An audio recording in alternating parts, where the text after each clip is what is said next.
Hey everyone, welcome back to my channel.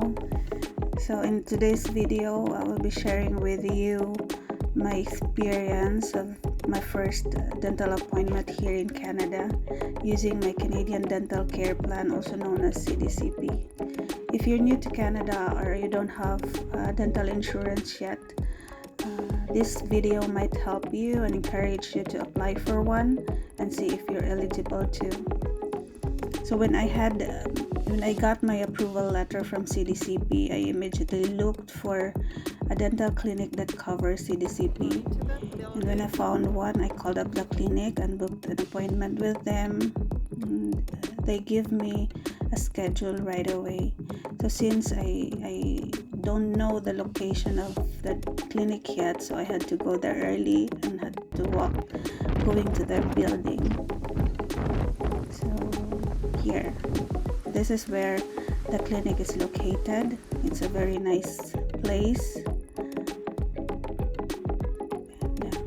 So when I entered the clinic, they just asked for my name and my appointment time, and they asked I gave them my CDCP ID, and it was automatically detected in their system, my coverage. So since I came a bit early with my schedule, so I waited in their waiting area, and they offered me some water and then coffee.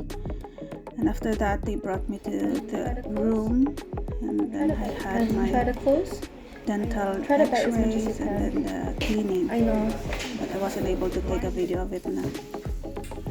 And then after that, I was again transferred to another room for my teeth filling naman.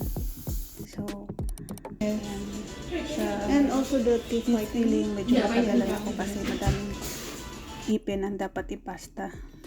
And all of those guys are covered by CDCP. So, I got full coverage since for some reasons hindi pa ako nakakapag-work ngayon.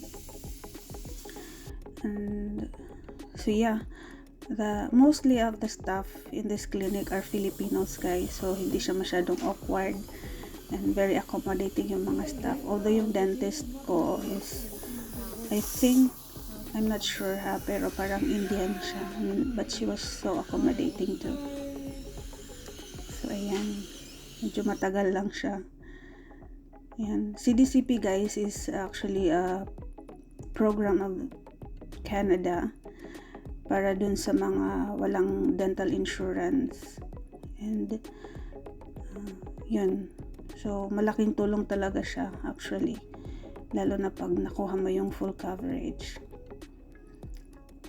So after nito is yung yung teeth whitening. Actually, yung teeth whitening is not covered by CDCP na. But since I am a new client to this clinic, yung clinic na to, guys, may mga may mga freebies, may mga ino-offer sila for their first time clients.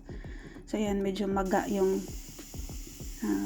part ng face ko dito kasi nga may nilagay sila sa mouth ko while doing the teeth filling.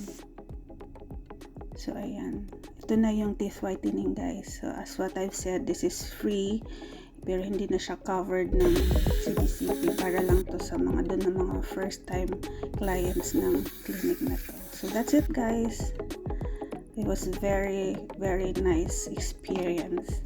So if I were you have to check and apply for CDCP pag wala pa kayong mga coverage. See you in my next video.